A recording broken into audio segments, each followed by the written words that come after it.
You'll be poor forever if you don't stop doing these 9 things. Be sure to hit the subscribe button so you never miss a video that could change your financial future. Now let's get into it. Number 1, you're trying to trade yourself to wealth. Do you think you're gonna get rich by trading meme stocks or crypto? The data says you're wrong.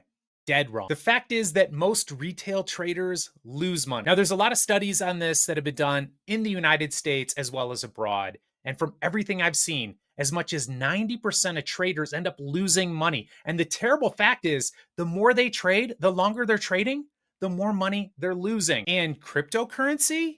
Studies have found that 3 out of 4 Bitcoin traders lose money, even when the market's going up. Why? Because this desire to get rich quick always backfires. It's driven by an emotional cocktail of self-destruction, fear of missing out, getting all excited about making trades, paying attention to your wins and ignoring your losses. It is a losing proposition. And the fact is, rich people do not do this. That is not investing. Many people that I've worked with who are afraid of investing are actually thinking about trading, and they've heard terrible stories about their relatives, their uncles, their friends who've lost all their money.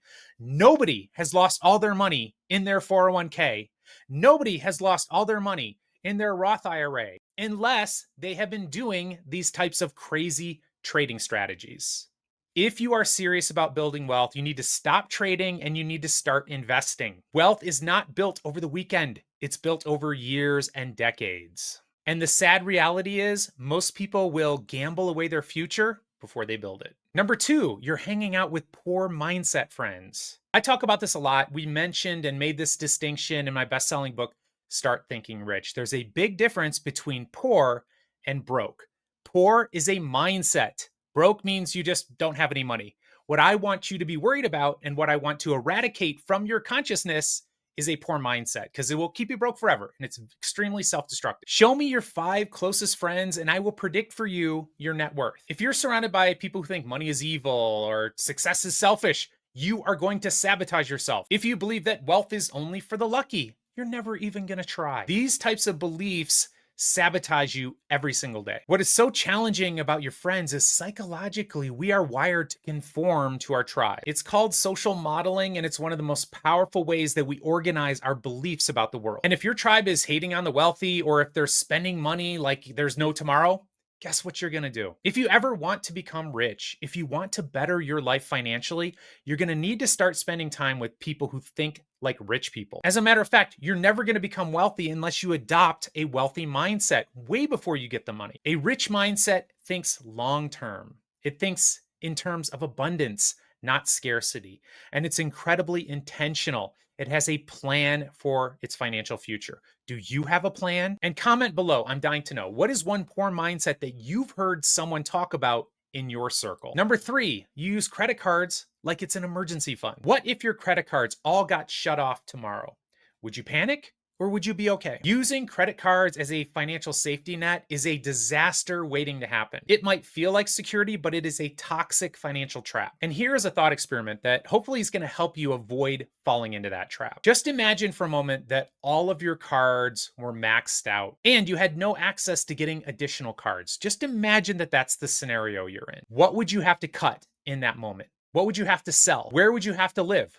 What would you stop doing immediately? And if you're in financial trouble right now, do them now. Don't wait until you rack up a bunch of credit card debt. Using debt as your financial lifeline is just gonna set you up for stress and shame and regret. You're gonna have a big monkey on your back of all this debt that could take you years or even decades to pay off. True peace of mind comes from having an actual emergency fund. Even $1,000 saved puts you far ahead of most people. Wealthy people do not rely on high interest debt from banks to bail them out. They build their own safety net, and you need to do it too. Number 4, you don't pay yourself first. If you don't pay yourself first, you're going to be paying everyone else the rest of your life. This is one of the most foundational habits of the rich. They don't spend and then hope to save and invest what's left over at the end of the month. Nothing's going to be left over. No, they save and invest before they spend money on anything else. And by anything, I mean their mortgage, their bills, their utilities, groceries. When you get your paycheck, you need to set aside money for your financial future and for your goals,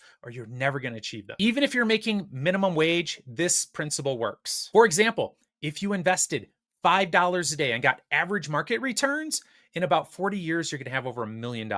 It's really that simple. But what do most people do? They get their first job and they design their life around their paycheck.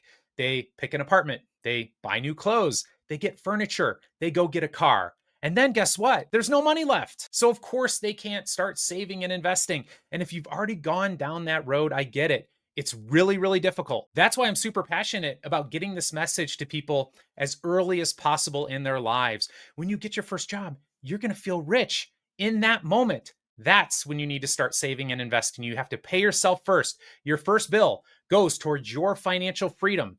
You have a pot of money left over. That pot gets divided up for the other things in your life: rent, car, clothes, furniture. If I had one wish, it would be that every young person heard what I just said.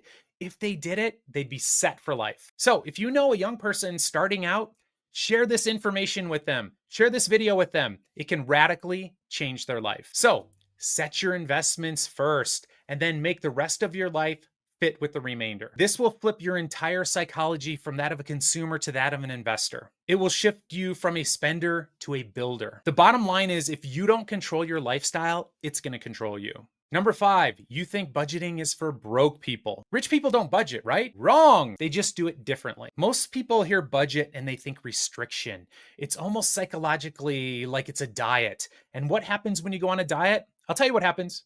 You're going to start craving sugary treats and high caloric foods and fat.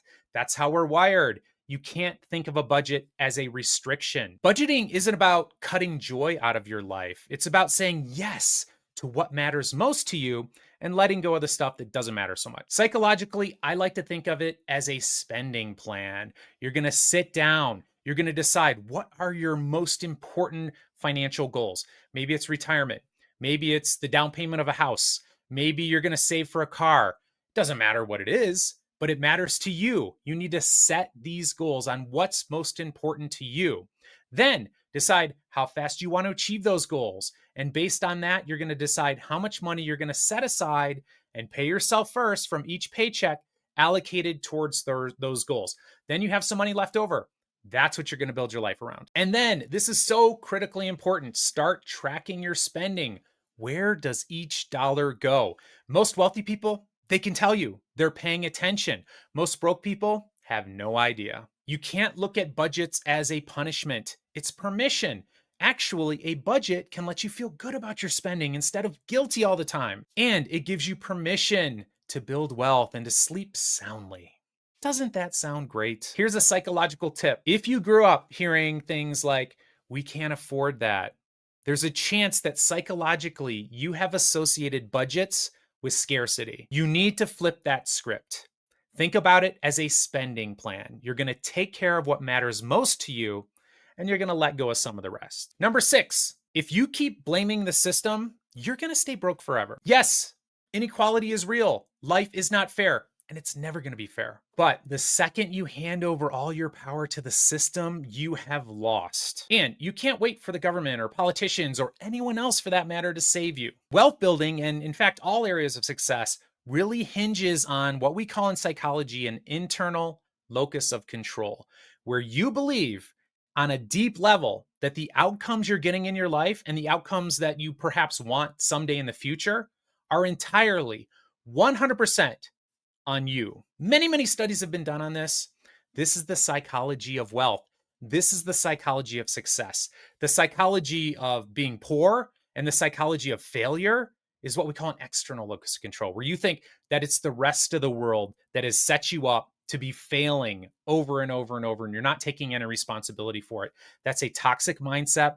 And if you have it, you got to snap out of it. The people who escape poverty, who go from poor to middle class and from middle class to upper class, they take responsibility for their own financial outcomes. They change their beliefs, they change their habits, and they get better results. Okay, fine, the system's broken, but guess what? You're not. So don't act like you are. Number 7, you believe that money is the root of all evil.